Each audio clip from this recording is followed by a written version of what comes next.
Привет, Стоп Гейм! Эфирим Инфакт. На днях ПК-версия GTA 5 получила Next Gen обновление, после чего игру попилили на два издания: Grand Theft Auto 5 Legacy, вариант без обновы, и GTA 5 Enhanced, собственно, со всеми улучшениями. Однако, судя по реакции игроков в Steam, прокачка прошла не совсем гладко. Тайтл получил лишь 50% положительных отзывов. В основном минусят игру за поломанную функцию переноса прогресса из старой версии, и за то, что улучшения как бы должны быть, но их как будто бы и не видно, зато системки возросли ощутимо. Кто-то возмутился, мол, с модами оригинал смотрелся заметно лучше, при том, что все это дело старенькая GTX 1060 все спокойно тянуло в 60 FPS, чего о новой версии игры не скажешь. Вышел тактический рогалик с карточными элементами Knights in Tight Spaces. СМИ хвалят игру за глубину тактики, которую обеспечивает динамичная боевая система с позиционированием и движением, в результате чего бои превращаются в такую стратегическую головоломку. У игры есть замечательное чувство свободы, которое помогает ей затмить более простые игры со сбором колоды, пишут в одном из обзоров. Knights in Tight Spaces превращает тактические сражения в эпичные фэнтезийные потасовки. Плюсики записывают и стильную подачу, разнообразие классов и увлекательный геймплей. В то же время ругают проект за репетативность, слишком сильное сходство с предыдущей частью Fights in Tight Spaces и однообразие прогресса. Однотипные уровни, сюжетные моменты и те же самые диалоги из прохождения в прохождение могут отбивать желание возвращаться после нескольких неудачных забегов. В Steam едва набралась сотня пользовательских обзоров, впрочем, большинству игра понравилась, 88% положительных оценок. Из недостатков игроки отмечают интерфейс, слабые побочные задания и отсутствие настроек доступности. В ближайшие пару дней Knights in Tight Spaces будет продаваться со скидкой в 10%.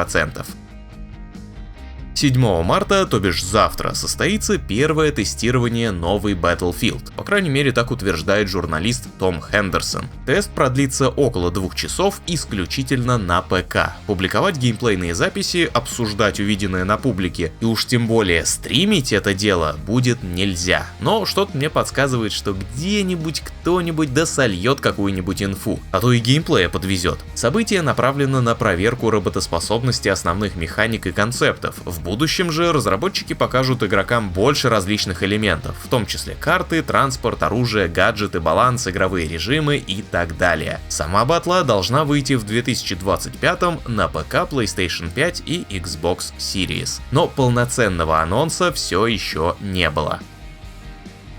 Авторы Streets of Rage 4 и Teenage Mutant Ninja Turtles Shredder's Revenge анонсировали Absolum — битэмап с элементами рогалика. Действие игры развернется в фэнтези-мире Талами, который разорил катаклизм. Под гнетом солнечного короля Азры и его багрового ордена группа повстанцев под руководством загадочной великой чародейки Учави бросает вызов тирании. Нам предлагают взять под управление одного из 4 героев и сразиться с приспешниками Азры. Разумеется, сделать это можно будет и в кооперативе. Среди композиторов, работающих над саундтреком, отметился и Мик Гордон. Absolum запланировано на текущий год. Платформы ПК, PlayStation и Nintendo Switch.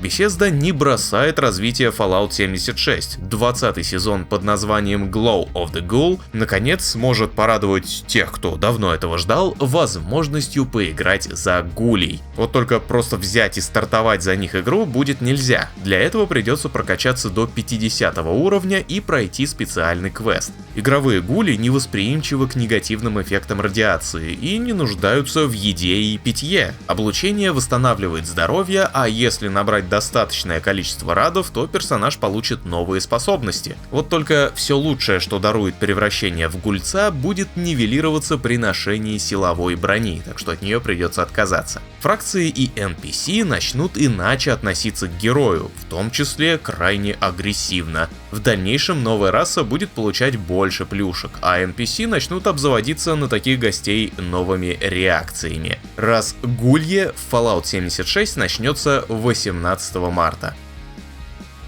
Иногда складывается впечатление, будто разработчики реально не могут просто взять и добавить простейшие улучшения в собственный продукт. Например, сделать интерфейс игры удобоваримым. Создатели 7-й цивилизации не стали ждать появления модов, а наняли моддера в команду, чтобы он, собственно, сделал интерфейс игры нормальным. Энтузиаст под ником Сукритакт, успевший создать уже более 250 модификаций для циф, похвалился, что студия Firaxis устроила его на должность технического художника. Сообщество восприняло эту весть с воодушевлением. Мол, шарящего чела наняли, так глядишь и игру починит. Тем временем сама Цива получила свежий апдейт с новыми правками, а вслед за этим разработчики представили небольшое платное расширение Crossroads of the World. В Marvel Rivals вот-вот появится режим Clone Rumble. В нем вам предстоит выбрать одного персонажа, за которого играть будете не только вы сами, но и ваши союзники. То есть одновременно по карте будет бегать целая толпа одинаковых героев. Отсюда и клоны в названии. Интересно, как сильно игра начнет лагать, когда дюжина Докторов Стрэнджей начнут подрубать порталы. По словам NetEase Games, в Clone Rumble не будет ограничений по выбору персонажей. Сыграть в новый режим позволят только на карте Ваканды Burning T'Challa. А вот когда сыграть? А вот уже завтра, 7 марта. Но 24 числа режим закроют. Вот так вот. Помните новость о новой книге о Ведьмаке Герванте от пана Сапковского? Так вот, свежий роман о юности Белого Волка под названием «Перекресток Воронов» уже сдают в печать, и он выйдет в России уже в апреле этого года. За перевод отвечает Вадим Кумок, выкативший последний из переводов сезона Гроз и поработавший над несколькими книгами Филиппа Дика. Ну, это мы ждем, это мы почитаем. А с новостями у меня на сегодня все. Вечером залетайте на Пригорание, а после айда заценивать с нами новую игру Юсефа Фареса. Расписание стримов глядите на нашем сайте. Хорошего дня!